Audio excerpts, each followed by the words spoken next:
Welcome to our tutorial about the MsgBox function. This function displays the user a dialog box, waits for the user to make input, and returns an integer that indicates which button was clicked.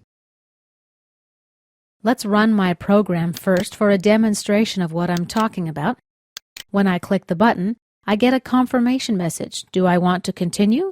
I can abort, retry, or ignore. Let's abort. That gives us a return value of 3. The second argument here defines which buttons will be displayed. Let's go to the help files for an explanation. As you can see, I used abort, retry, ignore, which has an integer value of 2. Back to our code, let's add a little bit. Plus, then let's use the MsgBox style critical. Let's see how it looks now. As you can see, our MsgBox displays the critical icon right here. The return value we can check in the table of return values, which is also located in your help files.